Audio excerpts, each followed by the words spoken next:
Hello and happy welcome. My name is Dennis Jacobs. This is Huobi Talk episode number 29. We are streaming today again from our headquarters in Singapore, and happy welcome to everyone.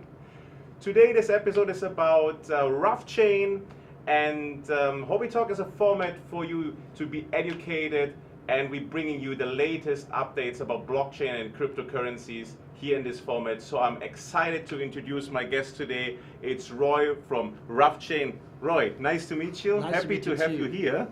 Hi, I'm Roy Lee. I'm the founder of RuffChain. Yes. RuffChain, it's very interesting at the moment. Honestly, I heard personally about RuffChain only honestly about a couple of weeks ago, and then I myself bought without knowing that we have this episode today. So that's a funny fact first. So that's no inside trading. No. There's been Absolutely no. yeah. We didn't even know each other. Okay. So my friend Roy, you with RuffChain, and we're here in Singapore. We have the pleasure to host you today. Last week we had LinkEye with Shuley. He's the CEO and founder of LinkEye. And if you missed last week's episode, please go to YouTube, look in our previous episodes, and you will find it. So easily for the future, better just hit the subscribe button now to stay updated. The YouTube subscribe button just below this video here right now. And on social media, please follow us too. It's on Telegram, Huobi Pro Official, one word. On Twitter, you find it at Huobi_Pro. And on Instagram, it's the @ and then Huobi Pro. So the links are also here. Yeah, perfect. All right, guys, there is an exciting program. We announced it already in the previous episodes. It's the Super Rebate. Actually, you make 30% of the trading fees of your friends if you refer them. And this is up to 90 days after they register. So we have here a slide for you, the Huobi Super Rebate Program. And it's basically you earn cash back on your friends' trading fees. Quite simple, quite easy, credited as USDT in your Huobi Pro account. Perfect.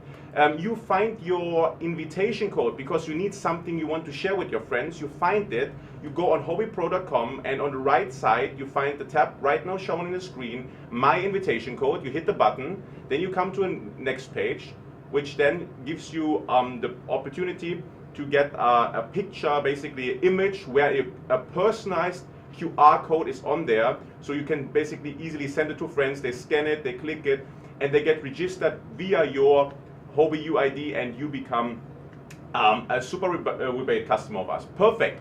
So that's exciting, and you can learn more about this. You can reach out to a separate Telegram channel Huobi established for the Super Rebate program. That's also good. So if you have any questions, or if you have too many friends and you think like you want to bring them all to us, like please feel free to just reach out and talk to us on Telegram. So also exciting headaches updates. We're actually in the third round of voting on headaches, and guys, tomorrow it's ending actually. So we have the last 24 hours rolling. Tomorrow at the 4th of May at 1 p.m. basically in 25 hours from now, the voting poll is closing. You have still the last day of chance to vote. You can participate on headaches.com by using HT, and all the new voting rules and whatever you need to find, you find it on headaches. There, everything listed with the links on this page. Another update before we get started, and this is something you don't want to miss. That's the Blockchain Festival in Vietnam. So the Blockchain Festival in Vietnam will happen on the 24th and the 25th of this month of May. So basically, what is it? 3 weeks from now. And I want to let you know about this. It's in Ho Chi Minh City, and we also have a slide. My team will show you now more about the Blockchain Festival. That's perfect. I will even do a live walkthrough right now. You can participate in this festival. You can find this website. It's blockchainfestival.com. It's one word, blockchainfestival.com. Very premium domain. I'm actually excited about that. And I do a live walkthrough with you. It's by Huobi. It's in Vietnam. It's on the 24th and the 25th of May this month. It's in the Gem Center, Ho Chi Minh City, Saigon. In Asia, there's almost every city can fly directly to Ho Chi Minh. So even if you're not based in Vietnam, easy for you to get there. And honestly, why we do the walkthrough, you will see very soon now. So look at this. We have a countdown 21 days, so 3 weeks to go. The agenda is quite huge, quite rich. We have a lot of influencers and speakers there. And 2 days of full program. It's actually 18 hours the keynote speakers, you can see them here. Jeffrey, oh my God, he is quite known. Then we have internal superstars, Tyler, and some of these people you already seen before, I guess. So we have also sponsors. I think everyone knows Kyber Network. And if you just want to know more about that, you go on blockchainfestival.com, or you can also find it on Huobi.pro. It's a slide on the start page, but better you go straight to this website, and it's very easy to buy the tickets. You just hit this button here, and then you come to a separate new tab, and then you can select your preferred ticket. Okay, my friends, that's in 3 weeks from now, and get ready now. I don't know how soon it will sell out. That's not just a sales gag. Actually, I know already there's a lot of tickets sold and the capacity is limited, so better you hurry a little bit and get your travel plans ready for in 3 weeks, because honestly, this format is amazing. You can ask your questions in the comment field in YouTube, but you meet them one-on-one. And we have at least 1,600 people there, maybe possibly around 2,000 people, but you can still sneak in and talk to the speakers. You know, it's 2 full days. You can reach the people and ask your questions directly. I mean, like this opportunity here in Asia, and I would take advantage of that. And we also listen to our customers. This is why it's based in Vietnam. Vietnam is growing crazy. This community is huge. So we're coming to your doorstep, Vietnam friends. And yeah, that's exciting, I believe. All right. Also, please always comment here on YouTube. This is an interactive format. So every question regarding me, regarding Roy, RuffChain, Huobi Pro in general, please just comment here. I have my team right now live to select questions that will be answered. I guess we will have 10 to 20 questions in different Q&A sections today, and we always pick the most exciting ones and the ones that are repetitive. All right, my friends, then we have Roy here, and finally we come to the last announcement, the airdrop introduction. Today we have RUFF token here. Roy brought them. I don't know how he carried them. It's quite a lot, right? 240,000. All in my pockets. All in his pocket. Funny. So now, actually, in this airdrop, we have 6 different tokens, and I just quickly, it's RUFF, LXT, XEM, HT, GTC, and LET. So we have 3 different tiers, and I'm tuning in right now in the live stream to already announce that we hit 1,600 people in the first 5 minutes. Guys, you're amazing today. I love you. So the first tier is already secured for everyone. We're hitting straight ahead for the second. So we have to all get together now, share this link. We have to have 2,500 people to reach the next tier. So all of you have already 225 tokens secured. And most of them like RUFF, XEM, and HT is secure for you, the guys who already participated, but the rest, the other 3 tokens, they will be only airdropped if they are listed by the end of May on either HEDX or Huobi Pro. So this is the if, but the half of the token already secured for you. All right, guys, I hope you can follow me, but you can read the fine print as well. You just go back in the video and then you scroll in.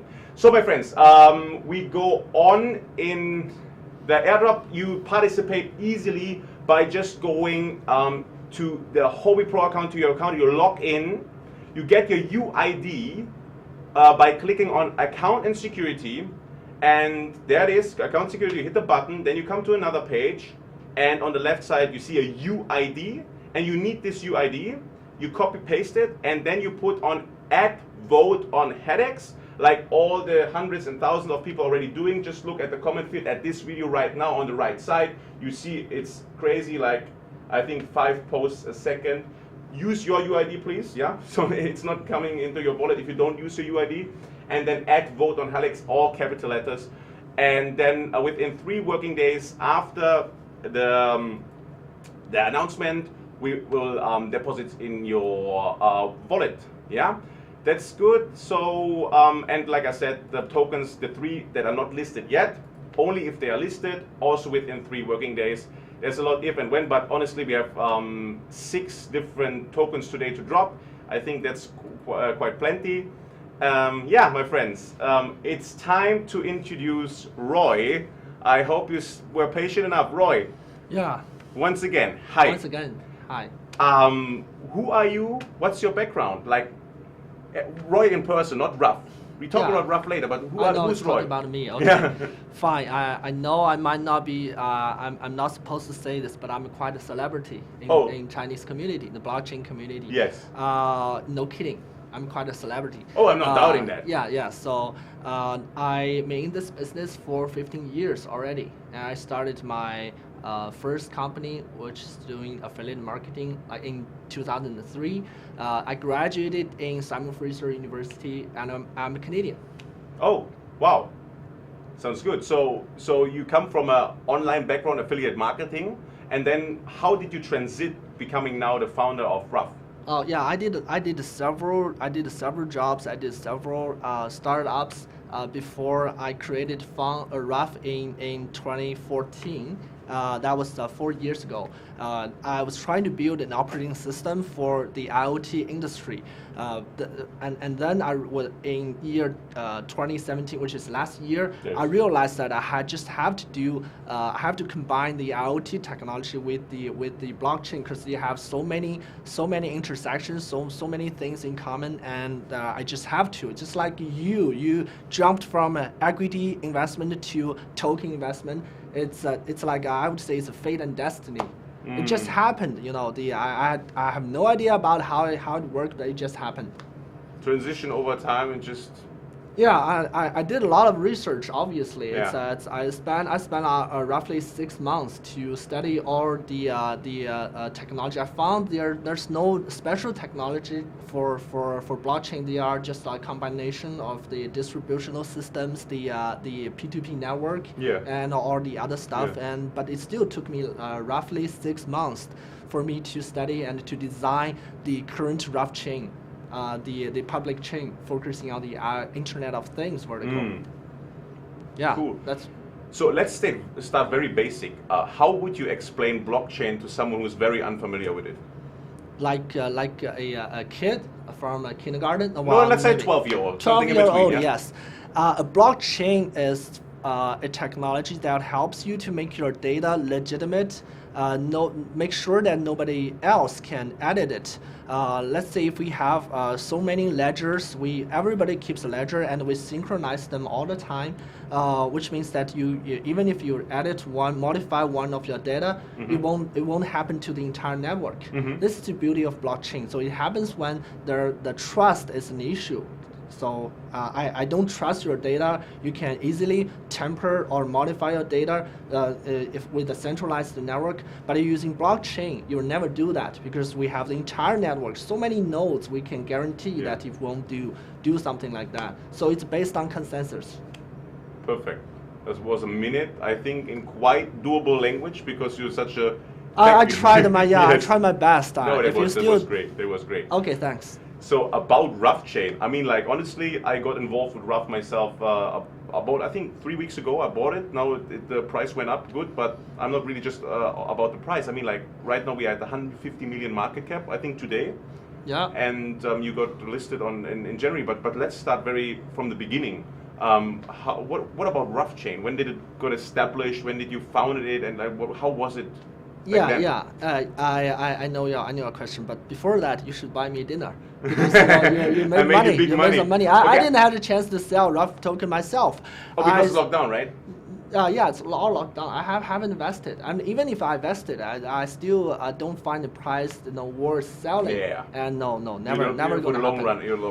Never. But how about I buy you lunch afterwards? Okay, good, great. I might not be able to get lunch today, but definitely I'm going to consider tomorrow. Okay, so when I started RuffChain, I thought that I just need a public chain that can help me utilize my skills, my previous technology, which is RUFF OS. All my intention was to make the IoT development, especially the apps and the D apps, easier for regular programmers, not the best. Decentralized apps. Viewers, yeah, exactly. I want this to be easier for the developers, which makes our slogan to be code easier, change faster. I don't think that any applications should be done with the top tier engineers. they should be done only by the regular engineers with really good designers and the product managers. So I hear you. Basically, what you're saying, the challenge, what most of the people in the industry see, that you have to have this upfront education, like for months and years, even to understand the code and to learn the coding language. RUFF tries to make it easier, to make it accessible for not everyone, but for more people. Yeah, exactly. Like a web designers, they don't need to know what's going on behind the computer technology itself. I mean, like the mobile app developers, they don't need to know how to build a cell phone.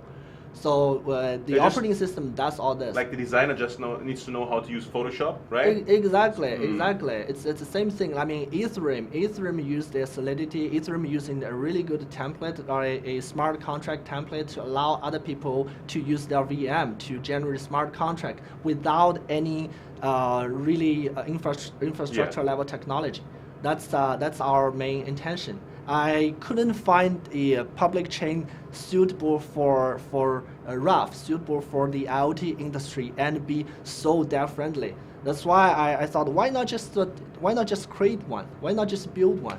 I definitely have all the resources to help us, and we've been in this business for over 4 years. So we know our customers, we know how the things are going. We are the engineers, and how come we're not doing this by ourselves?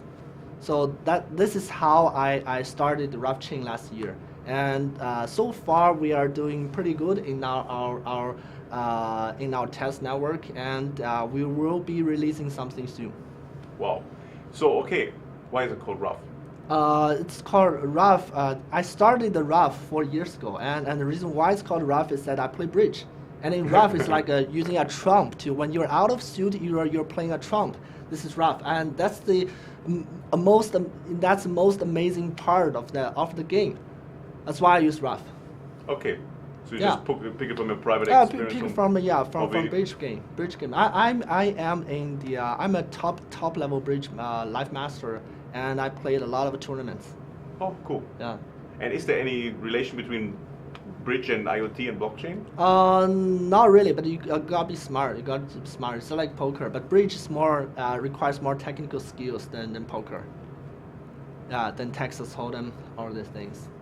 Cool, I understand. Yeah. Walk us a little bit more through the background of RuffChain. So I understand why you started it. You know, it just transitioned into it. You had the experience, then you decided to make a foundation. Now you have a token. Yes. So, but walk us through. There are so many different pillars of RuffChain, and you brought some slides, correct? Yes, yes, I do. Check the slides. Oh, so you have products and services. What is it? IoT. Excellent. Yeah, we allow anyone, literally anyone, to be able to access blockchain. I think blockchain is for the general public, not just for the top level geeks. I think anyone, any commercial companies or any group of people, any charity members, they are able to access blockchain using our API, using our abstraction. We built an operating system for this, and we have all the smart contract API for you to use to make your decentralized application. Okay, and yes, you use therefore use sidechain. We do have sidechain. We have sidechain releases. Not yet yet to be complete, but many people, for example, if you want to build like power plants or anything using blockchain, you can create a sidechain. You can create your own token based on RUFF. It's like Ethereum and it's like US. It's a public chain. So you can you can generate your own code, your own token. You can use your own ecosystem set, establish your ecosystem on any field, like the industry, like the energy, all kinds of verticals, niche markets. Okay, let's try to for everyone to understand, our viewers and even me myself. You know, there's IoT, Internet of Things. Yes. And then there's blockchain. But why combining it? What is the problem you try to solve by combining the two? Oh, because those two technologies, they are so hard to use. You may know a few web developers, but they cannot tolerate the barrier, tech barrier for all those two fields. The problem is that those two fields they lack infrastructures. Like cloud computing, like 10 years ago, you can't do anything with cloud computing. But right now, because we have all the infrastructures, we can do cloud computing so easily. Everybody can access to the cloud. But it won't happen like 10, 15 years ago. So the blockchain and IoT, I think they have a huge market. But the problem is that it's so hard to enter this market, so hard to access to the blockchain. Maybe you can create really good like gambling applications, but you cannot access to blockchain without a specific technology, without like 5 years minimum the experience. So I think that by combining IoT and blockchain, our main goal is that we want to make blockchain easy. We want to make IoT easy. With that, all the things will be connected to the internet. Some of them will be connected to the centralized cloud network. Some of them will be connected to the blockchain, decentralized network. And all the data flows, all the values, they will be settled. You can see all the transactions. You can see all the flows. Everything will be connected. I mean, that's a trend. That's the future. The reason why it's not happening right now is that it's so hard. It's so difficult for you to write any applications. Okay, I see. So the focus of RUFF is on IoT mainly. Yeah, you really focus. Yeah, exactly. Because a lot of people, they did a lot of infrastructures like EOS, like Ethereum. They did a lot of things. They put a lot of work on the public blockchain for generic purposes, for general purposes. But for in the IoT vertical, in that particular vertical, nobody has accomplished anything that is doable in the real production. I'm not talking about theories. I'm talking about in productions. Nobody has ever achieved something like that. I hear you. Just for myself and our viewers to understand, Internet of Things, what does it actually mean? It means like the devices are communicating with each other. Yeah, it's like your car, your light bulb at home, like your vending machines. Like this building. This building needs to be connected to the internet, so the building can manage all its assets, its power consumptions, power supplies, air conditioning, like lighting. Yeah. And also, if you're the investor of this building, you all want to know that's how much value you're gonna get, how much value you're gonna lose in this asset management. Cool. Yeah. Fully understood. At this point, a quick airdrop reminder, my friends. We have exciting news. I got information that we have already over 2,000 live viewers, actually close to 2,100. So we very close on hitting the second tier. Only around 400 people left. So maybe once again, copy paste this link, send it in your WhatsApp somewhere to your friends, your family. It would be awesome if we could reach the second tier. Very motivated crowd here, just 24 minutes in the game. So the third tier will be 3,500 live viewers, and we reach this when we have about 1,500 people more. So we're over halfway there, my friends. And if we reach this tier, then everyone will get up to 535 tokens, and this is the maximum we can do for you, separated by 6 different airdrop tokens.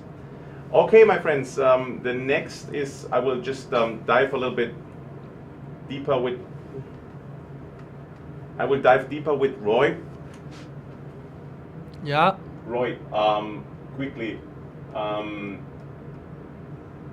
Yeah, I'm here. I'm with you. Oh, you with me? I'm here. Yeah. So, perfect. The airdrop, we have your token too. You brought 240,000 tokens RUFF today. That's amazing. What is the actual trading price right now of RUFF? I don't look at the prices because it's gonna distract me. So I'm more focused on the project itself. I guess it's around 0.16, 0.17 something USD. And it's already multiples from the initial price?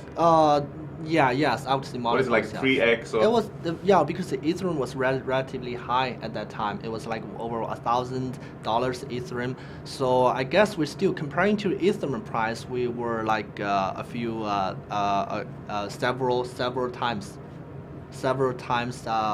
margin, several times. But still, the price is it's not yet to be to hit my target, my estimation.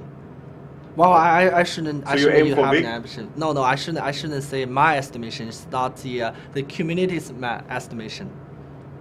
Cool. So at any time, please just leave your comment here on YouTube if you have a question for Roy. Soon we will start with the first round on Q&A, and we can really grill him, ask him the most difficult questions. I will just put it out for him, and let's see what he says. So yeah, about Huobi, about RuffChain, about myself, whatever question you want to ask. And how about we jump in right now? I mean, like it's time. We are 25 minutes in the game. I'm picking one. Okay, here we go. Okay, that's a fair one. Question from Jane. What's the difference between RUFF and other IoT projects such as IOTA? Yeah, IoT has been in this market for quite a few years. The problem for them is, I wouldn't say problem. I mean, the main challenge for them is it's a good theory, but they're still using centralized coordinators, and they introduced the DAG, which is not sophisticated enough. And they have they're not using binary CPUs, so I guess they're too far ahead. But for RUFF, we're focusing on how we're gonna help our existing clients, and our clients cannot wait like 3 to 5 years for a technology that's only happened in the lab. So our clients need something that can be done in the production. So and you I think promise to be much faster. Yeah, exactly. We promise we're gonna hit the enterprise level next year. Okay, is there some Q1, Q2? Not. I can't say. I guess it's the second half of. I mean the end of by end of next year. So more than 1 year from now. Yeah, more than 1 year from now. But it's way close comparing to the other IoT. Yeah, they may take like 3 to 5 years. I'm talking about enterprise level, not just a something you tested in the lab. That's a good answer, my friend. Trung is asking, do you think emerging tech such as IoT, big data will disrupt the blockchain industry? Yeah, obviously. Yeah, that's what I stand for. I mean, like, but the problem is that you don't have to put all the data on the chain because it costs you lots. It costs you a lot. And Ethereum is crowded. Process, right? Yeah, exactly. It costs you gas, right? I mean, how do I? Yeah, so how do you deal with it? Like, let me ask you straight away. The reason, our method is that most of the data we don't upload to the blockchain. We use a centralized way to save them. For example, your hobbies or your preference, anything. No, not on the side chain. You can save it anywhere, but only for the data that you need to make sure it's legitimate. For example, your credit scores or something, or your how much money you bought, or if there's any major issues with your cars or like insurance data, so whatever. Results It's only like 1%, less than 1% of data is needed to be stored on blockchain to make sure it's legitimate. Because it only happens when trust is an issue. When the cost of trust is extremely high. So anything that requires due diligence, you can save it on the blockchain. But anything you don't matter that much, you can just save it on the cloud or save it on any centralized data center. Cool. So yeah, and we have my friend Do Van here. He's asking, any plans to provide cloud mining in the future? Cloud, well, it's a DPoS. We're using a DPoS system, so we have just like EOS. We're gonna have elections. We have our elections. Everyone can vote who's holding the token? Yeah, exactly. It's open to the entire community, and you have to prove that you're worth to be elected.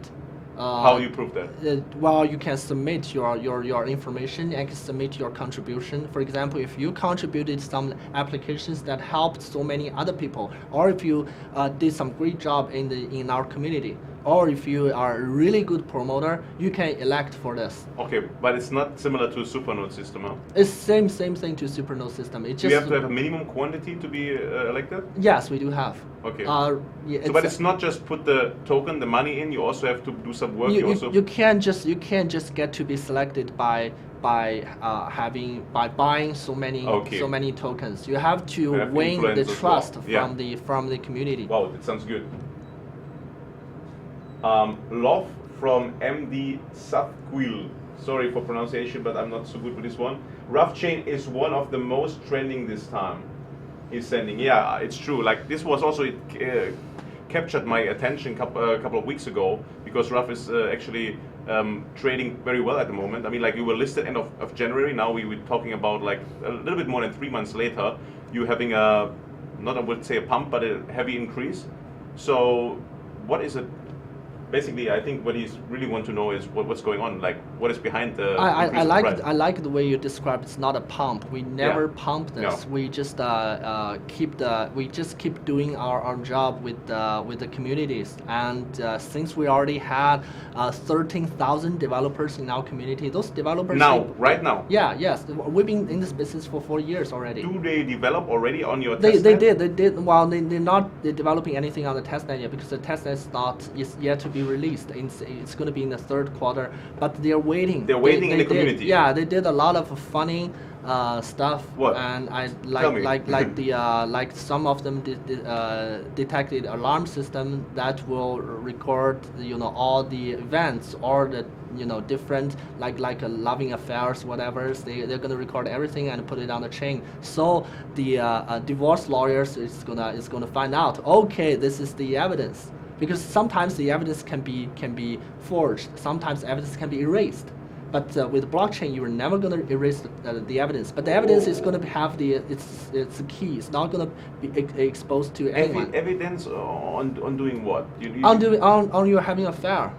So this means there need to be a private spy involved, putting some data. Yeah, some of them are doing this. Yeah, they're using hidden cameras or whatever, and they're gonna use a blockchain to make sure that it's evidence and you cannot erase this. It's already on the blockchain. Oh my God! It's scary, right? That's very scary. Scary, but I cannot forbid anyone to utilize blockchain however they want. Yeah, exactly. Yeah. But I don't think it's I don't think it's a really good way. But I just don't think it's a really good. It's a funny thing. Yeah. Very funny. And some other people, they're doing the asset-backed securities. For example, if you have solar power plants and you need to invest like $1 million for solar power plants, sometimes you just don't know how the yield is, because you don't have the data. You don't have the real-time data. But with the blockchain, you always know what's the return and what's the general return for that field. Something like that. Same thing, or this kind of stuff. Yeah, the asset-backed securities, and also the supply chain financing, logistics, all these interesting things. We've been dealing with this for a long time. They just need a blockchain to help them to make sure they can work better with the third party, with the different party. Yeah. Amazing. There's so many applications and so many possibilities to do on blockchain. I love it. Jane is asking, actually, Ruff is from China, so how do you plan to globalize, or when and how? Oh, well, it's I would say I'm a Canadian, so North America. I think what she means is like the majority of your team is still based on the mainland, right? Yeah, exactly. The problem is for us, it's challenging for us to expand globally, especially when we have multilingual issues. We have other different issues. We're trying. We set up a few partnership with a few really good suppliers. Yeah. And I think it's already it's a pretty mature business in this market, because Tron is set up in China and it's well known globally. Oh. So Neo invested us. So Neo is gonna help us too. So the Neo fund. The Neo fund invested us. So they like our technology. That's good backing. They think lovely. Our team is solid, and we have 50 people already, and they think, wow, you're doing a great job. So yeah, we can definitely help in Korea, in all places of the world. But like I said, we haven't been able to reach a large area, a tremendous amount of audiences yet. So there's still room to grow. I'm not talking about the price. I'm talking about our business. We have a lot of room to grow. Yeah, that's fair. That's honest. I like it. Okay, so at this stage, please, I remind you to ask more questions. My team handpicked some, but we are happy and keen to get more from you. So at this stage, I'm going back and want to ask you some more questions directly. Yeah. Why? I already know that you don't utilize Ethereum, but you came up with your own chain. But what was the background? Why not? I mean, like ERC20 token, very easy to set up. It's already a proven concept. Why do you need to come up with your own chain? I mean, it's more trendy now, but what is actually the real reason why to not build on another chain? Using your chains like make a choice. You cannot guarantee it's not only secure but also the performance. You can guarantee a high performance. But in Internet of Things, sometimes you just need to, because you're dealing with machines, not human beings. It's not like you use a wallet and you wait like 20 seconds and to see if the smart contract is executed or not. So Ethereum is for human beings, for P2P payments and for some like CryptoKitties or something like that.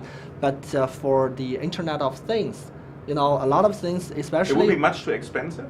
Not really. It's more like when you're settling with things. When you talk about settlement between the machines or between the devices or between your assets, real objects, your assets, you need to make sure that they are you can get real time calculations and real time computing powers or whatsoever, and you cannot wait 10 minutes like Bitcoins. You cannot so wait 10 speed. So the limitation compared to Ethereum, it's speed. That was the main reason. Speed is one factor. Speed is one what factor. Is another factor? The other factor is that you need some edge computing. You need edge computing. So you need you need no, not quantum computing. You need, I'm talking about edge computing. Is like your routers or the computing power on a camera or something. So it's automatically you can apply some AI or something like that, and it will process the data before it goes to blockchain.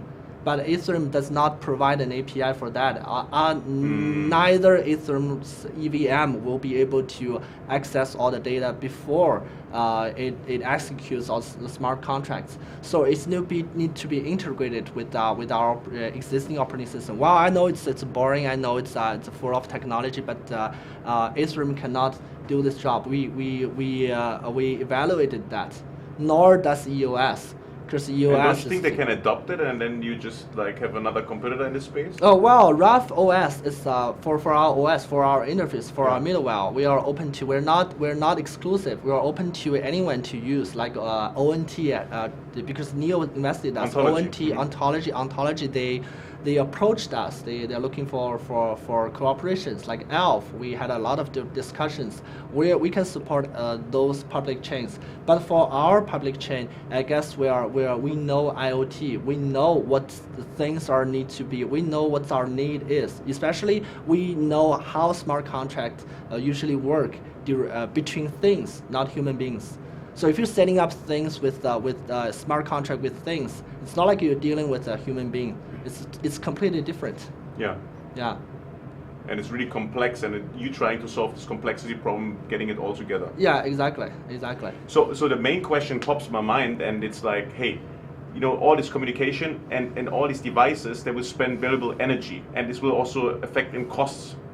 So why putting all this extra cost in like the communication on the blockchain, because it's much more expensive to put it decentralized than centralized. Exactly. So what's the incentive? What's the advantage of doing that? The incentives that sometimes you just need to be. Sometimes the other cost is too high. For example, if you want to borrow $1 million for me.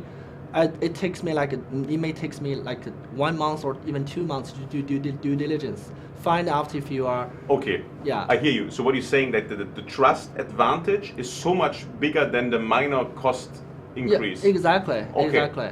Yeah. That's why I said only less than 1% of data needs to be stored on blockchain. Majority of the data, for example, I don't care about whether you smoke or not. But I do care is that whether you ever own somebody's money and you're not be able to pay back your mortgage, something like that, because that may cost me a lot of money. So I cannot afford the risk for that. I have to do the calculation carefully. I need all the data. I need the legitimate data to help me do the calculation. That makes sense, yeah. And tell me, to do this complex topic, and you're doing it for years, you need a big team. So how many people are actually involved already with RUFF, mainly located in China? Tell us more about your team. We had over 50 people already. and more than half of them are engineers. Well, 60-70% of them are engineers, and they have solid background. We don't hire freshmen, we don't hire the new graduates. So they've been only pros and seniors. Yeah, they've been working many years in like NVIDIA, Intel, and big companies, and they are good in the P2P network and the distributional systems, which is which is relevant to the blockchain technology. Well, there's actually no exact blockchain technology. It's all about the P2P network, the decentralized network, and the synchronization and your consensus mechanisms, the algorithms. So these are and combine all them together, we call this blockchain technology. But actually, we have to be specific. So we have all the people for each aspect. Not general people, very specific. No, you cannot have one guy to tell you that, okay, there's no PhD in blockchain, yeah, by the way. Exactly, yeah, exactly. So we need people from all different aspects, and they should be, they know. The good thing is that we've been working long enough. We have all the synergy between us. We are good in team collaboration. Oh, yeah. I heard great things about you. You have some of your team members are even in the Forbes 30 under 30 last year, 2017. What about that? You just really get the cream of the cream. Yeah, we got it because we're doing something. I think the market really give us a lot of compliments. For example, we are in the Microsoft Accelerator. We won TechCrunch first prize in 2016. TechCrunch Startups, which is a really well-known competition. And the Forbes, thanks to Forbes, they helped us. They granted us the 30 under 30. Well, I'm too old for, that's why I'm not on the list. But my colleagues, my main partner is on the list. Oh, you're over 30? Yeah, well, I'm 36. Look at you, you have no I'm 36 winters. now. Yeah, well, 36, oh my God. I'm already 36, so I'm too old for Forbes 30 under 30. I mean, I can aim for 40 under 40, but still I need bigger achievements for that. I mean, the community should help us. 4 years ago, huh? Yeah, I have 4 years ago. You have your family and kids? No, not married yet. Oh, so your wife is called RUFF? RUFF? Yes. For now, yeah? For now, You're married yes. with RUFF already? Yeah, no space? I'm engaged, not married yet. Okay. Engaged. Okay. Well, if the community supports me enough, I'll probably I'll have a wedding for me and RUFF. So I'm looking forward to it. You're looking for a RUFF marriage? Yes. Yeah. I think you married already 4 years ago with RUFF, huh? No, it's saying that's I said engaged because RUFF is not sophisticated enough. We haven't published our main net. It's not going to happen until the March 2019, which is next March. Okay, so you have already a specific date for the mainnet launch? I cannot be that accurate to precise date. There could be delays, yeah? Yeah, it could be delays, but I'm thinking about. So less than a year is your plan to publish the mainnet? Around a year, so next March. Oh, that sounds interesting, cool. So, RUFF, what are the basics, the backgrounds? Like, how about the token sale back in January? How many tokens do you have? What's the allocation? Oh, it was the total supply was 2 billion, and we in our around token 2 sale, billion, yeah, in our token sale, we sold for 40,000 Ethereums, and the circulating supply is around 900 million RUFF tokens, and still 700 millions are held by the foundation to be able to initiate all the contributes or our parties and for our developers. Yeah. Cool. This looks like a legit token sale structure. You around the half you gave to public, around the half you kept for future. It's cool. And so it was listed on Huobi, and then at the end of January you did the token sale. It was last year or was it the beginning of this year? It was the beginning of this year, and we got listed that fast. How many Ether did you raise? We raised 40,000. I just said. Back then was Back then US dollars was around 1,000. So it's around 40 million. 40 million. Yeah. 40 million. Cool. Yeah. Wow. Not too small ICO, and then you go 3x right now, around 150 million trading market cap at the moment. Yes, we're still growing. 3.5, 4x already. Yeah. Cool. Yeah. Congrats to that, huh? Oh, thanks.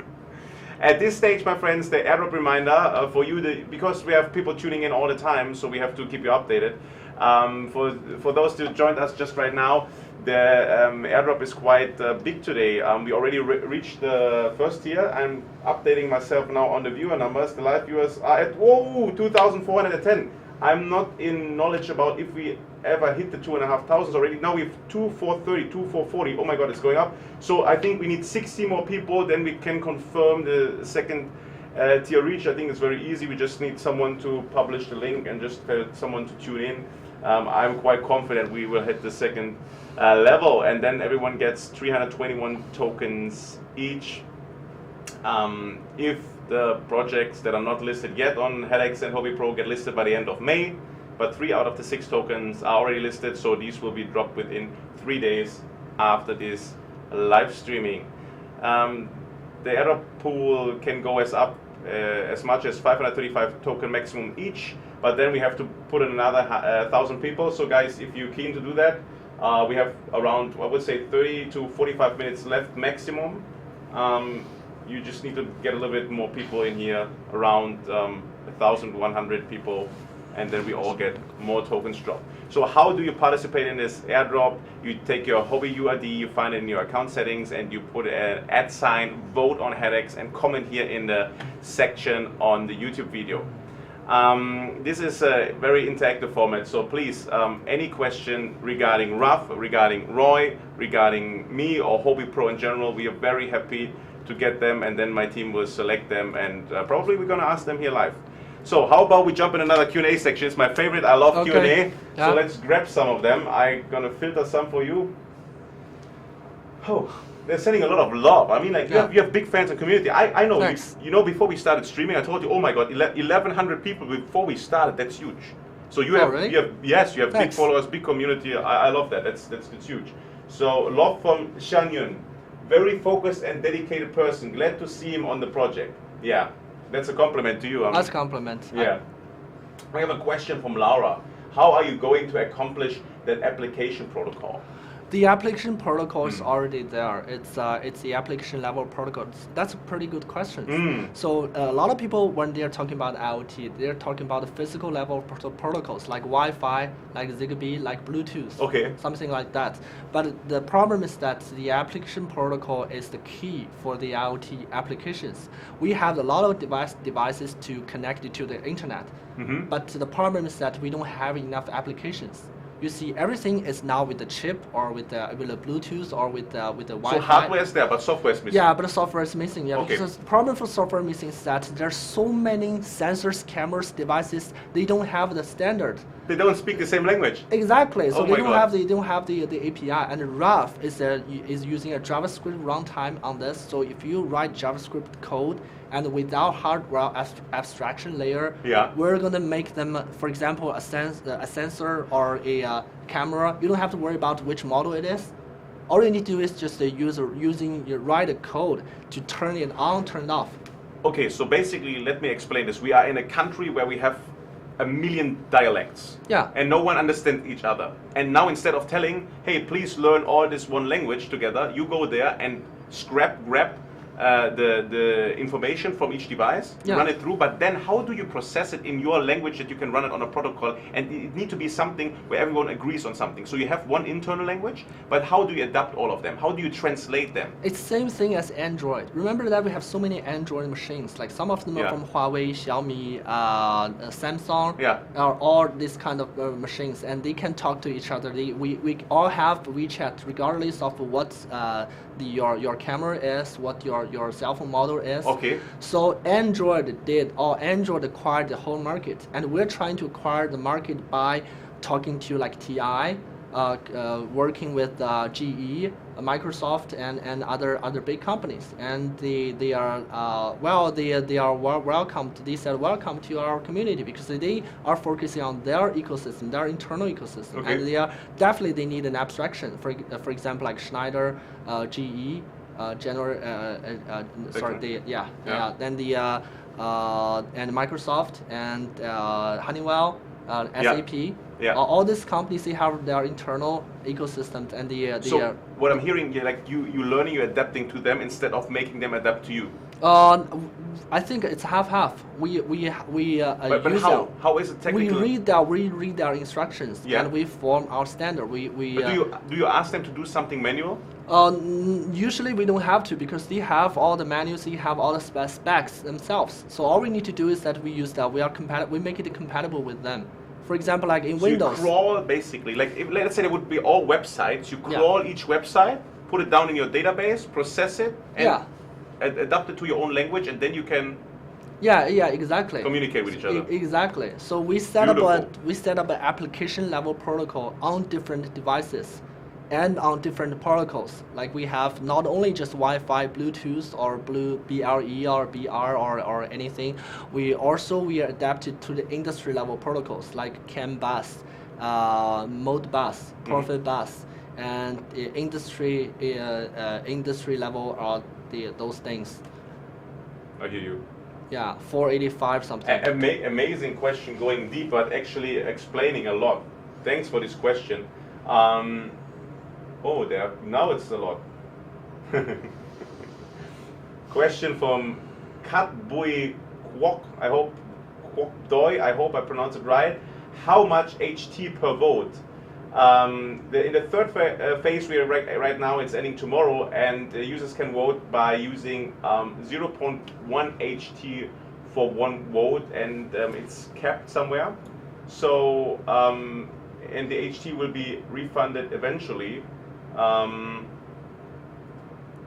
if we have some, if the project is not getting listed. So each vote is 0.1 HT. Yeah, that's basically the answer. I mean, like, this is not related to you.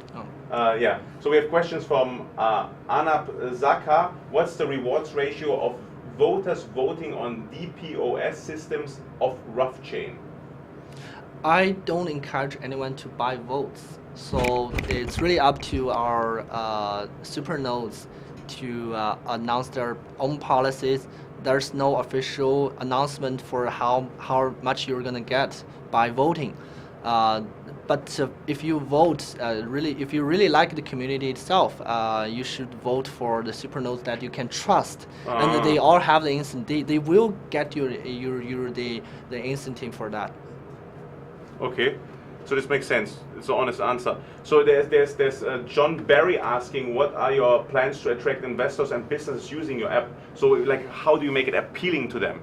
Because there's different options, right? You're not the only one. Yeah. What is your USP? Where do you approach them? Where say like, hey, come to me because? Yeah, the app developers, I know the app developers. Yeah. The reason why we had 13,000 developers, so for example, like Microsoft, they tried to do the same thing.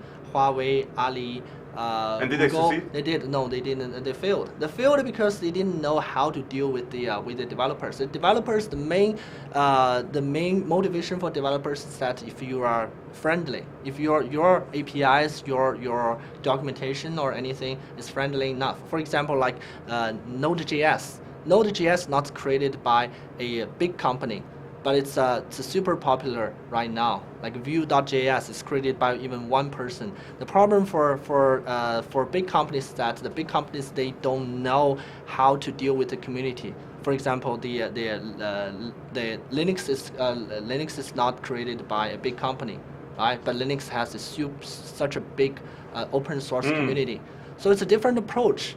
I don't really care that much about how the large players they enter this market and are trying to spend a lot of money because they don't know how to build a community. That's funny, Same right? thing. It's Yeah, really funny. It's not really about money. It's about a good combination out of like team experience and then also money on the same. But if money alone doesn't bring. Yeah, anything. the reason why Ethereum works is that Ethereum is super easy to use. If you make it easy to use, it's not easy. It's extremely hard to make it easy to use. But if you make this dev friendly, you're gonna succeed without any doubt. Yeah. You check the Ethereum. You know, in future, I guess US is gonna do the same thing. But the problem for US is that are you really gonna be that stable? Because the reason Ethereum is already being in this business for a lot of people tested. A lot of people even hacked that, and tempered in the that. future, they're gonna do the mainnet, the token swap, to their own net. Yeah. So let's see. Yeah, we will let's see in the see. near future Let's with see. the US. Yeah. Yeah. But for us, is that we proved ourselves that we can make it easy for our developers. The developers love us. That's why I think that with this, I don't think that the big companies they're gonna compete with us. Well, instead, a lot of companies they are working with us. They are our partners, because they just don't think that they can make something. They can gather so many developers in a short time. That's why their best way is to work with us. Mm-hmm. And you can still gain their interest. I'm not fighting with you with all the interest, all the margins or anything like that. But what I'm doing is that all we need is that we need a community, we need an ecosystem, and that's it. And your community is growing. Yeah, exactly. Like Android is owned by Google, but Android itself, it's not a. I wouldn't say it's a really good profit generator. It's not a profit machine. Android is all about the community. On the long game. Yeah, exactly. Yeah. Exactly. We're doing the same thing like Android. We're like the Android in IoT and blockchain, whether it's Android and Ethereum in IoT blockchain. Okay, cool. This is like one sentence explaining your whole project. Yeah, that's the easiest way to understand RUFF. Lovely. Yeah. Maybe you should just. And we already proved ourselves that. And the reason why we get listed not on HeadX, we get listed on the Huobi Pro itself is that we had projects running. We proved that we can make this work, and we have a large community. We have so many people supporting us, and those people, they are developers, not just people from general public, not just the token buyers. Those are the developers. They contribute their work, time, effort, and their ideas. I like their ideas. Cool. At this stage, I have a question from the community, and they asking us if we can live stream or if there's any format in Mandarin. And no, at this moment here at Huobi Talk in Singapore, we only speak English language. But maybe you want to share some few sentences in Mandarin to the community. I mean, like also to your community or to our Huobi Pro community. I guess it's in English, but just a few sentences in Mandarin is fine. A few sentences in Mandarin. 很高兴能参加火币 Talk 新加坡，我希望我的支持者们可以继续支持我，我希望你们可以跟我们走很长的时间，因为 RUFF 是一个我希望可以做到我退休的事情，谢谢。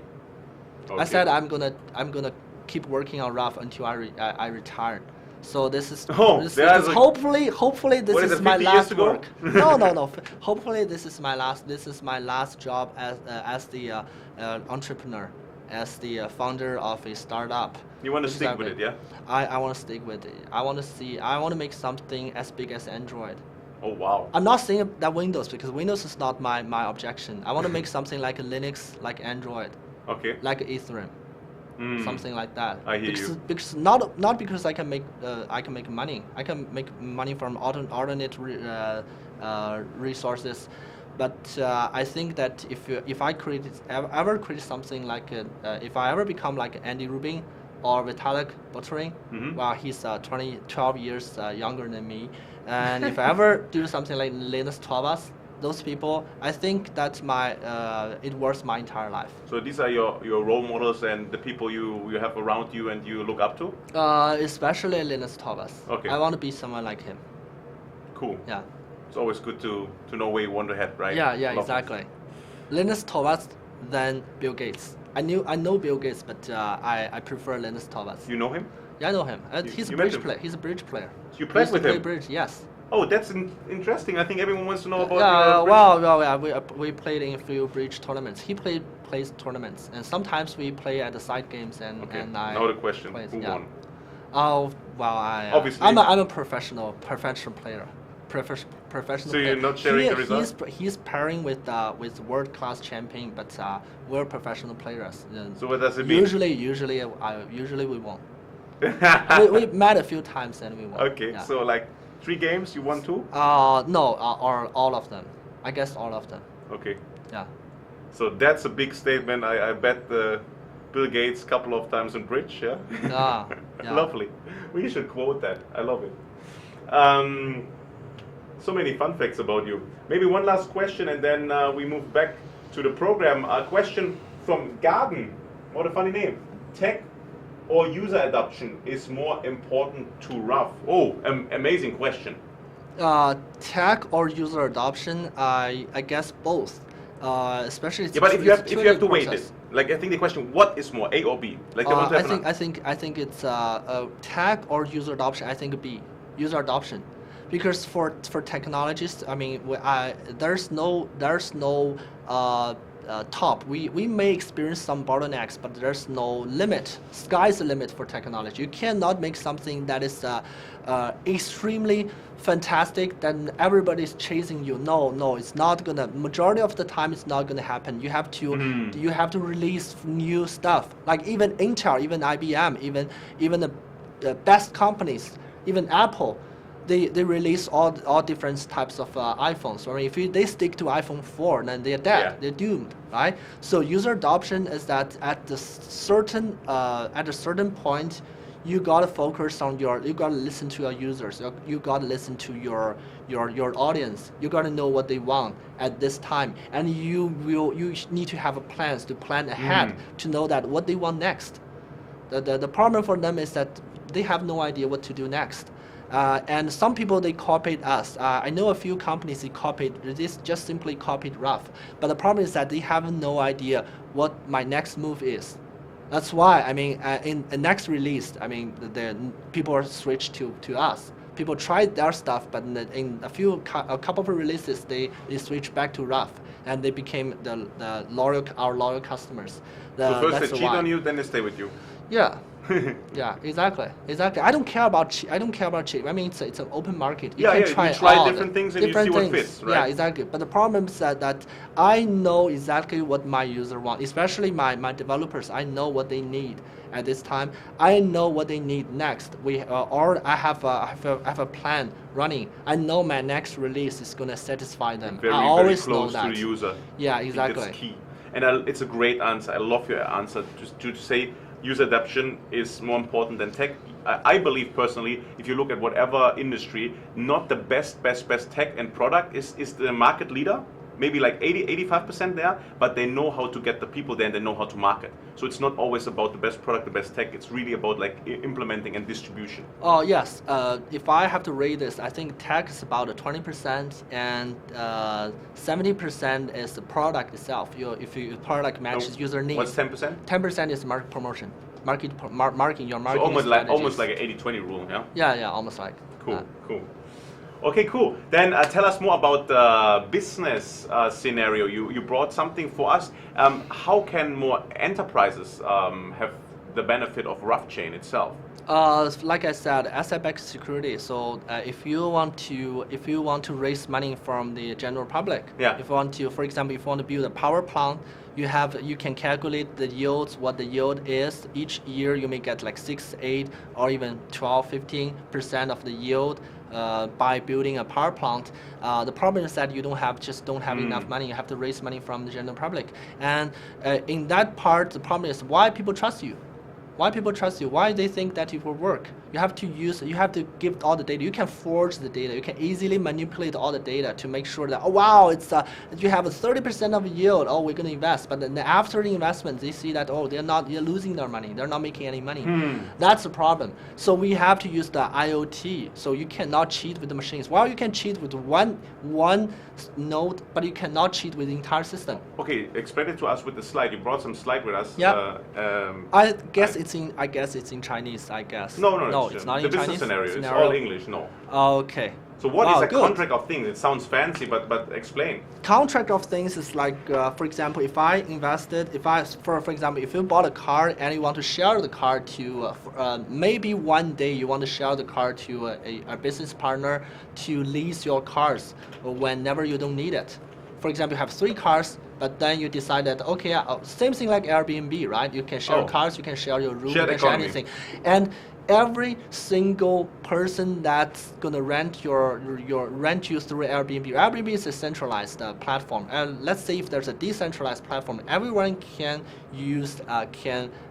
go directly to you and rent your stuff. And whenever you grant them access on the blockchain, they will be able to lease that place or whatever. So this is contract. So you set up contract immediately. Usually with the centralized system, you need lawyers, you need a notary, you need paperwork. That's great, because basically it's comparable. You decide, you agree on a country, legal place of business, and this is basically the third party there in a form of a decentralized system, and then we all agree to this language, to this system, and we do our contract via that, like a smart contract. Yeah, like smart contract, but sometimes you do have to deal with things, not people. Like we too, we can have a contract, but sometimes you have a contract with a room. I want to have a contract with a room, but how can a room trigger an event or publish? Maybe just scan the QR code, and then using human beings have activity. They can do something, right? They can publish information manually. But how can a room or a device or a car publish something? So it must be all by electricity. By electricity, or you can use a QR code. Scan the QR code. For example, a massage chair. Well, it's not a really good examples, because massage chair usually you don't charge like $5,000 for the massage chairs. Let's say a massage chair, you have to spend $50,000 for that chair to just use that. You all you need is that you want to make sure that you set up a contract with that chair. I'm able to use this, or I'm able to use the car. I'm able to use the room. I'm able to use the villa. I'm able to use 5 days, and I need to pay a certain amount of money. I need to set up a contract. Usually when you're at the front desk, they're going to give you a lot of paperwork. You have to sign, you have to pay deposit or anything like that. But in the blockchain systems, everything will be done within the contract itself, within the blockchain. So immediately when you submit your payment, your payment went through, you are able to access the room, the villa, for the party for 4 or 5. Much more efficient. Much more efficient. You don't have to. You don't need a person, a designated person to support you. And when it then comes to security, I mean, like if there's a hotel or a villa. Well, there will be still people around, but no, you have deposits. Well, you have deposits, and you have insurance behind it. You have deposits, or it's just that this activity is on blockchain, and you set up a contract. How far do you think it's in the future? Something like that. For consumer markets, it's not gonna be. It's not gonna happen within like 2-3 years, but it's gonna grow. But not gonna widely happen in 2-3 years. But for business level, for agriculture, for industry, for energy, especially energy contracts, like we have a smart energy savers to save this entire building. We can save like $100,000 US dollars a month. Per month, we can save this much of power by we have a smart lights or whatever to control this. And all we need is that you apply this system, and you need to sign a contract with us that we help you save $100,000 a month. We get $50,000 back as our profit, as our service fees. So it's a contract, right? Think about charging for saving, like want to have a cut? Yeah, you can charge for saving. You can charge. Is it a plan on the roadmap in the future? Well, people are already doing this, but people are doing this on the centralized network. The problem is that they can forge the data. It didn't happen. So you try to make money in the future by doing something like this? No, it's our developers. Our developers will do this. So people get incentivized and they can monetize. They can use our technology. They can use our technology. Yeah. You never yourself. No, we don't do the operation. All we do is that we help them. Yes. We totally understood. Give them technical support. Yeah, and even if it takes another decade, I think it will be similar to the self-driving cars. You know, like 5 years ago, it was like impossible, never going to happen. 2100. Yeah. So now you go to San Francisco, you go to California. We have already them on the street, like a semi version of it, like half self-driving, and then you go to some parks in China and in the US, and they have like cities where they have special permissions and they're just driving around. So it's happening much faster than we can all imagine. Yeah. And maybe we see like an autonomous hotel without stuff like even before 2020, or just like a try project. Who knows? Yeah. You never know. You never know. It's up to the ecosystem to determine. It's up to the developers to determine when also this is going to users happen. To demand it or to vote for it, basically. Yeah, exactly. Because if there's demand, there will be supply. That's how a market works. Well, it's if we can lower the barrier. If it's technically possible, right? Yeah. If we can lower the barrier, then the supply. So I cannot change change the demand. I mean, the demand is always there. I cannot, stimulate the demand. I So cannot. the demand for the specific, like for like a hotel without stuff. Yes, the demand is there, but the problem is that it's extremely hard to develop a system like that.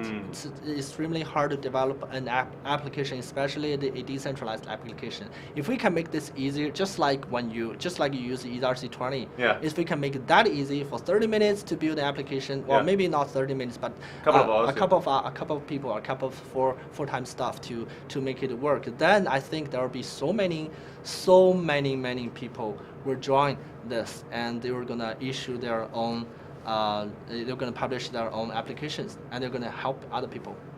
Actually, I'm very excited hearing this because this sounds like good future to me. So share more about the future of RUFF itself. Like, what is the specific roadmap? I mean, like you already mentioned something like end of March next year, and then the end of 2019 in general. There were things coming, launches, mainnet, and so on. So what else is on the roadmap? Like this year and in the future? We are aiming 100,000 core developers in our community in year 2020. So we're going to have a really good network by year 2019. So next year, in the middle of next year, we're going to have a really good network, stable network, hopefully stable network, and it will be secure too. So just wait. I don't want to say something like 3 years or 5 years later, because you cannot predict that. You cannot see so we see now 2018 till the end of 2019, basically. Oh yes, well we are at the sneak peek right now. So next month you're gonna see something interesting about our node network. And in the third quarter, we're gonna release our P2P network for anyone to test. You can test the smart contracts. You can test the ledger, and for at the end of this year, you're gonna see a really good beta, as well as some super nodes will join us to test with us. So we need a few super nodes to help us to do the beta testing. Cool. So this is like a clear roadmap, and there's the big is the first quarter of 2019, where the official release of RUFF public chain platform. Yeah. So that's the big thing, basically, in about a year from now. Yeah, about a year, less than a year from now. Less than a year. And you're confident on keeping this deadline? Right now, it's fine. Right now, I think it's not too tight, and it's not too. And you have a lot of workforce, right? Yeah, we have a lot of workforce. It's I would say that it's not that conservative and it's not that aggressive. So it's in the middle. Cool. Yeah. Roy, Huobi Talk, Huobi Pro. Yeah. What do you think about Huobi in general? It's our best. It's our first choice. It's within our highest priority, because you have Huobi is used to be the market leader for 5 years, I guess, since since it is established, and it's doing a great job with recent global strategy. I like Huobi, and I think your staff are very professional, and I'm satisfied with all the services. And for the token issuers for chain, for all the developers, if you ever want to issue token, if you ever want your token to be listed on exchange, Huobi is definitely your best choice. The only problem is that it's not easy. It's really hard to get listed. But sometimes you gotta try, and you have to work really hard to earn that. Cool, that's fair. I love it. We have a last round of questions answers, my friend, and I'm sneaking in the live viewers number. We reached 2,600, 2,621 live viewers. Congratulations! We confirmed the second tier, so you all get more tokens. That's amazing. I'm picking some last questions here. Question from Sudang Chongji. When will be the mainnet launched? Okay, first quarter of 2019. I think we answered that. We have Ahmad. You have a great developer community, but how are you planning to market more, do more business development? Our business, we have our plan. We're gonna work with more commercial parties, and we're gonna such as we will work more with the chip companies, with the chipset companies. the chips. Microchips. Microchips. Like in yeah. phones and devices? Not phones. Maybe the chips for other purpose of IoT, like an alarm system, or the cameras, or something else. Any partnerships you want to announce right here? We right already now? have. We already had. We Okay. already had a partner with globally third, and in Asia Pacific is the first, the biggest. It's called a WPG. The company is called WPG. We had a partnership with WPG, and we're looking for more partnerships with Arrow and AVNet. So those three are the biggest three, and WPG sells 16 billion US dollars per year, and we are on their catalog. So they are listing our stuff on their catalog too, and which I'm so happy about that. I mean, I'm proud to be listed on Huobi, but I'm even more proud to be listed on their catalog, because they acknowledge that our technology, and they are willing to promote our technology in that particular field. Okay. Yeah. And also we're gonna train more developers to use RUFF. Personally, I'm lecturer in Fudan University, Shanghai. Yeah, it's lecturer, not a professor. Not professor, no, lecturer. Lecturer for master students.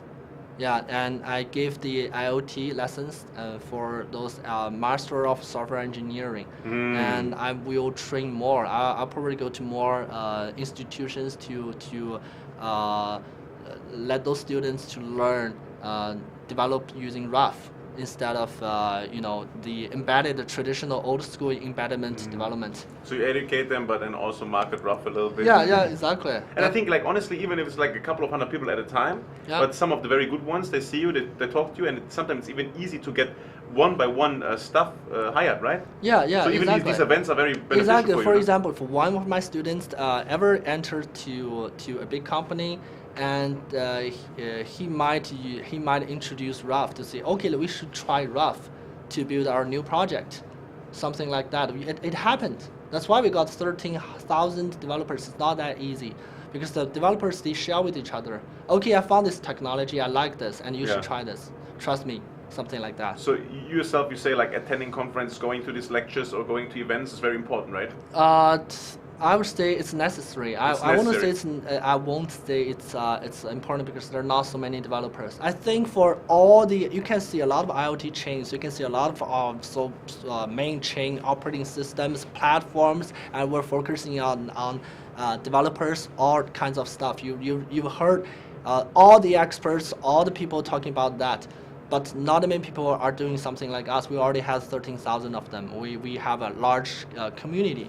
So and we have applications. You can check our website to see their contributions or their stuff. Yeah. I think this is something that you can easily copy our ideas, but you cannot copy our community. That's a problem.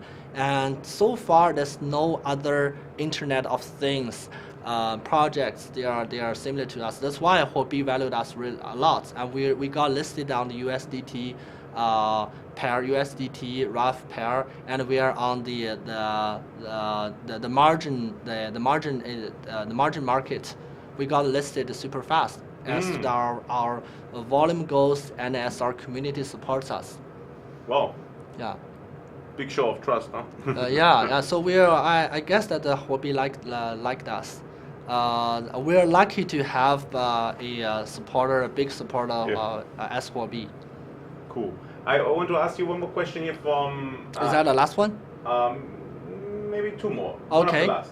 Adam, will you be solely focusing on IoT with blockchain, or are you looking to expand RUFF? We're focusing on IoT and blockchain. That's actually what you promised the community. That's what the white paper says, and what you're standing for. You shouldn't over diversify or get in too many different... I can't stop other people. I can't stop other people to use RUFF to utilize it for something else. Something else. But RUFF, all its design, its architecture is I can guarantee is super easy to use for IoT. And Bua is asking, how can ordinary users like us participate in RUFF?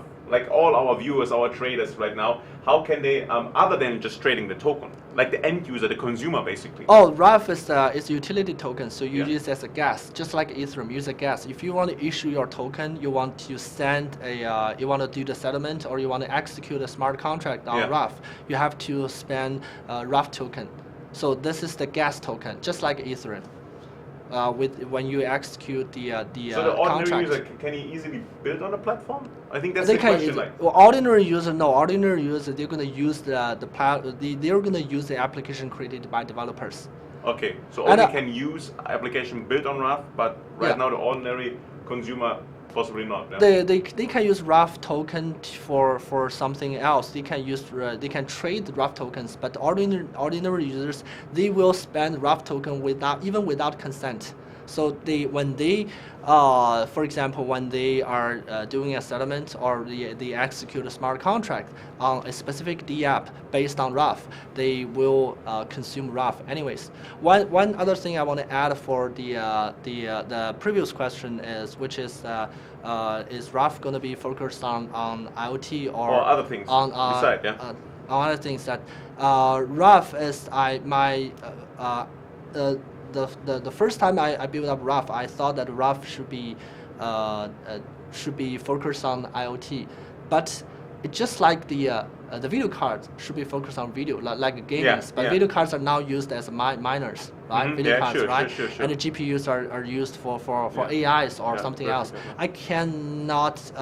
I cannot just say that, okay, this is not the main purpose for RuffChain, but it's the same thing. It's the same thing. Maybe other people were thinking that, okay, RUFF is so easy to use. I'm going to use this for gaming.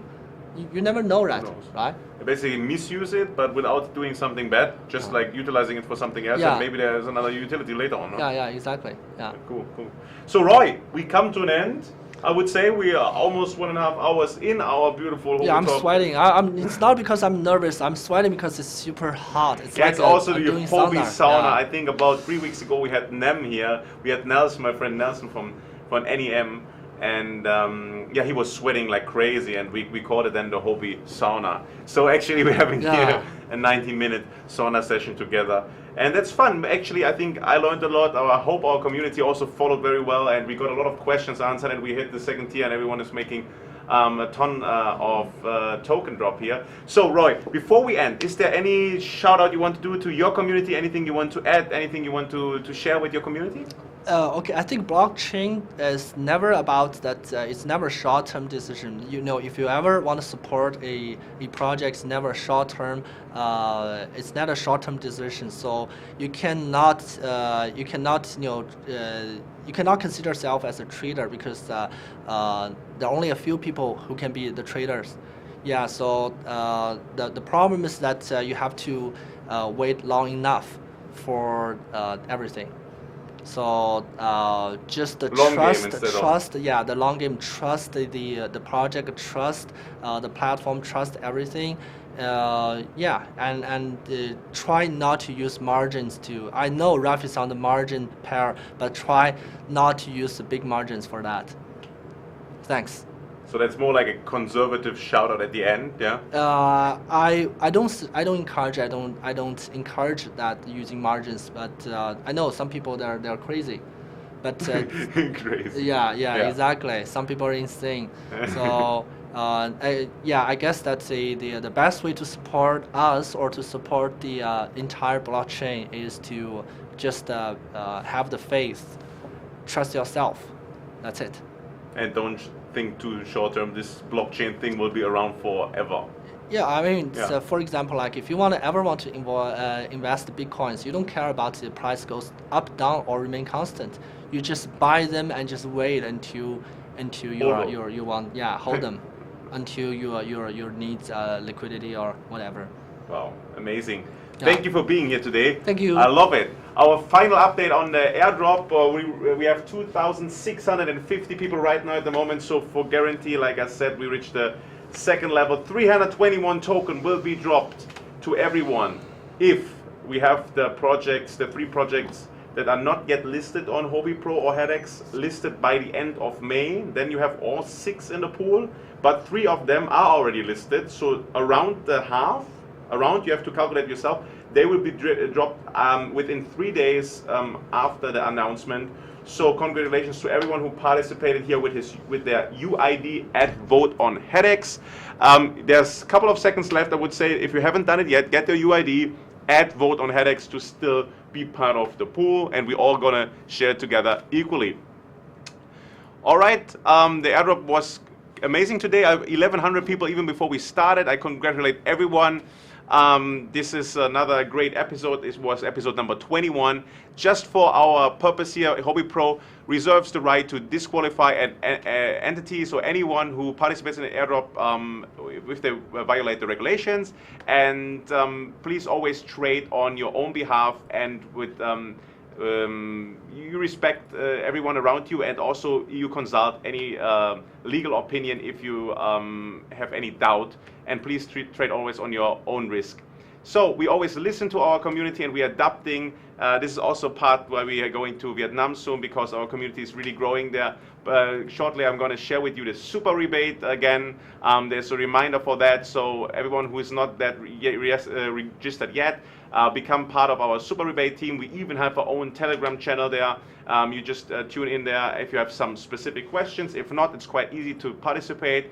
You just find it your pictures with your personalized QR code to share if you hit the bottom My Invitation code on the Huobi Pro website, like shown right now, and then there they are. Perfect, you share it with your friends, whoever, and you will make 30% of their trading fees for the first 90 days.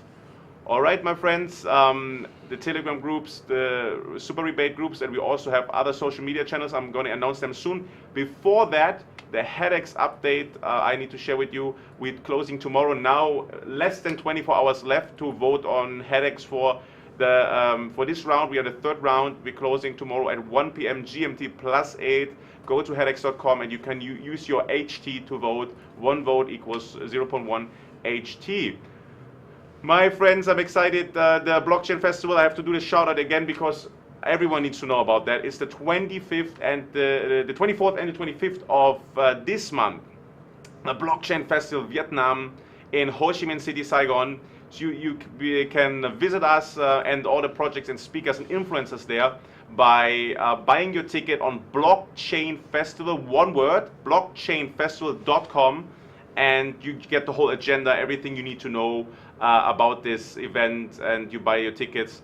It's quite easy, affordable, and quick for everyone based in Asia or even overseas to come to this location. Saigon is easily located. So I'm excited also for the Vietnam community to have like a big kickoff event there. And yeah, this will be, we will have a Huobi there, we will have a lot of products there. Just please look yourself in. It's like so much to announce, I can't really put it in a couple of sentences. You can please follow us on social media too. Telegram, it's t.me, like the short code for Telegram, then /Huobi Pro official. On Twitter, you find it at Huobi _Pro. And please also subscribe to YouTube right here, right now, to be always in the loop with us and to be updated. And other past episodes you find for sure also here in our recent videos. At this time, I want to thank you once again. It was an amazing episode number 29. I'm excited. Next week there is Ontology joining us. I mean, Roy even is in partnership with Ontology. It's a Neo-based project which also got a lot of attention in the recent weeks. So I'm happy to welcome Ontology here next Thursday, in a week from now. So at this point, thank you so much for tuning in. Love and all the best for you. Till next week. Bye-bye. Bye.